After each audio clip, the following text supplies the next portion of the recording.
up, everybody? It's me, Michael Paul, Mike Peasy. I wanted to ask you, have your parents ever got divorced? Are you going through a divorce right now? Are you thinking about divorcing somebody right now? The brokenness that comes with divorce, inner brokenness, family brokenness.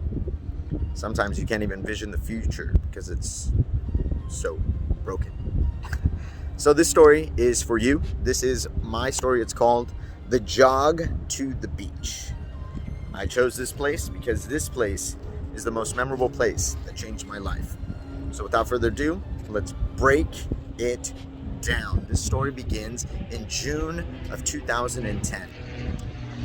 I had been married for about 3, going on 4 months, when she wanted to file for divorce.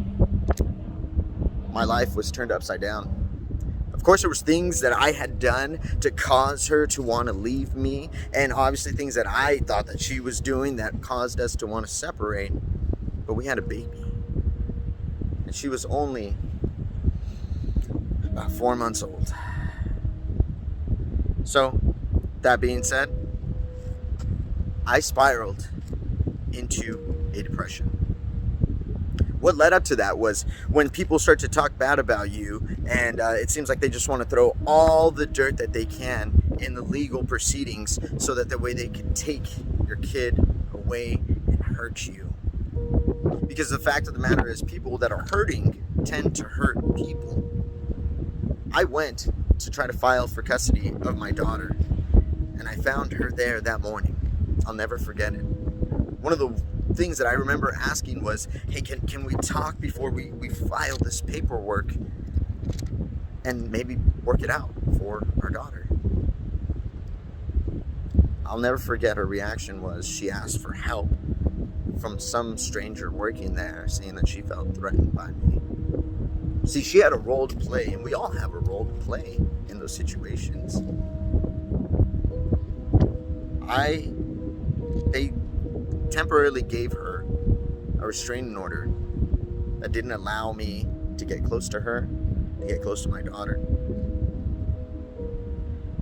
My visits with my daughter were very short, and it's something that I still think about to this day, meeting at that Borders bookstore for an hour, that Panera Bread restaurant for an hour.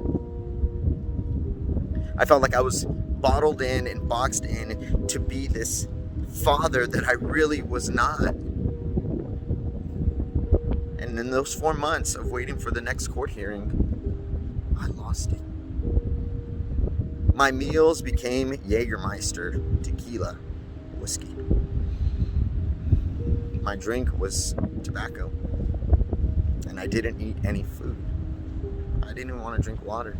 For 4 months, I spiraled so far down that I went down to 108 pounds. I had lost all will to fight. And if I can be even more serious with you, there was a moment where I grabbed a sharp object and I wanted to do it. Because I thought to myself in those moments, what are you worth? What can you offer her? You're a failure already. And those demons kept speaking to me. And if anybody knows what I'm going through, of the heartbreak of the situation right now, where you can't sleep at night, you're waking up every morning super early, the nightmares of your dreams and your assumptions eat your soul alive. I know some of you guys are asking, you've seen some of my videos, where's God? Where's your faith in God? I grew up in the church from the age of 16. That's a whole nother story. And I was angry at God. I was angry at God because I felt like I can blame him for what was going on in my life at that moment. Where were you, God? Where are you, God? If you love me so much, how would you allow this to happen to me? How could you take her away from me? My whole life, I just wanted to be a father. Growing up without a father made me want to be the best father. And to finally have that opportunity in my hands and to have it ripped away, it destroyed me. I waited to the day before the hearing, almost 4 months later. And that morning I woke up, and I don't know if it was the prayers of my family members or if it was just God trying to reach me that morning. He told me, put your shoes on and run.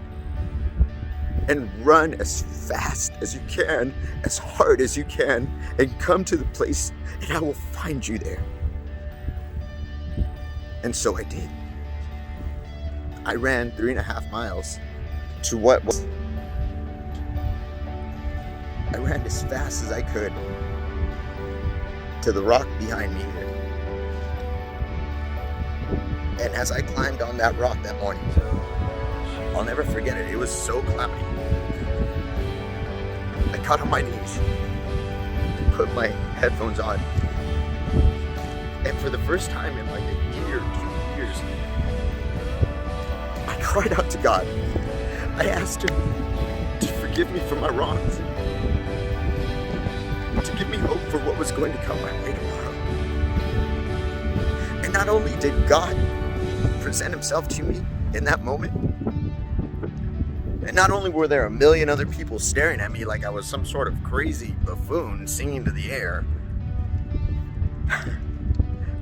but He reassured me that He was going to bless me 3 times as much in my life. And that although I couldn't see it in that moment because I was blinded by my own hurt, by the pain, by the guilt, that there was going to come a day that I would see His promises come to pass. And so I'm telling you what happened the next day. I went to court, and the judge had read all of the paperwork. She had 2 lawyers. I had no lawyers. She had the upper hand completely, and all I had to do was prove my innocence as my character for who I am. And sure enough, what do you know? The judge, not only did he see right through it, he granted me half legal custody of my daughter. And because of the situation that I was in, I wasn't able to have her every day. But now, 10 years, 11 years later, God has fulfilled His promise. I have 2 beautiful daughters, and I have 2 handsome sons. God, not only did He meet me here on this rock, but He became the rock of my life after that. And the only reason that I can tell you this story is because I'm that man. I went through that divorce proceeding. I went into the courtroom. I filed the motions and the responses and all of the horrible steps that comes to breaking a family. So I'm here to talk to that person right now. And I want to give you a couple scriptures, letting you know that God says that no weapon formed against you shall prosper. That's rule number 1. Keep that in mind. And that greater is He who is within me than he who is within the world, the destroyer. Vengeance is mine, saith the Lord. Don't seek to get even or get back. Just be honest and own up for what you've done wrong. Be an adult. Stop living behind your excuses and hiding, thinking that you could shift all of your blame onto somebody else, because you're just destroying yourself and them. I just want to lastly tell this to my daughter, to Mia Bella. Thank you. Father's Day is coming up, and I know you want to celebrate me, but I'm truly the lucky one that gets to celebrate you, because you changed my life. And you helped me realize who I was, and who I am, and who I'm going to be. So that's it. This is the end of the video. Thank you for sticking around to the very end. And for people that are going through a divorce right now, I urge you to honestly think about what you're going to do before you do it. If you see that this person isn't going to change, the abuse is going to continue, then maybe it is time to take a step back. but maybe we should prioritize how we respect each other as parents, how we respect each other as human beings. Maybe we should take counseling as an option. It's up to you guys. Thank you so much for tuning in, and I hope you'll make your jog. I hope you'll run your 3.5 miles to go and find God, just like the prodigal son.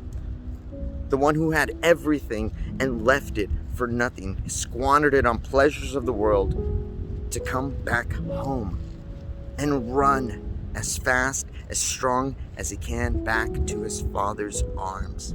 Because just like me, all I wanted was to be there for my daughter, to love her, to guide her, to show her what respect is from a man, to teach her about life, about the Lord, and the beauties behind it, as well as the dark moments. And that's the same thing that I get from God.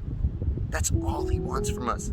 He wants to enlighten you, give you knowledge, wisdom, love, hope, and peace. That's it, y'all. God bless. Thank you for tuning in.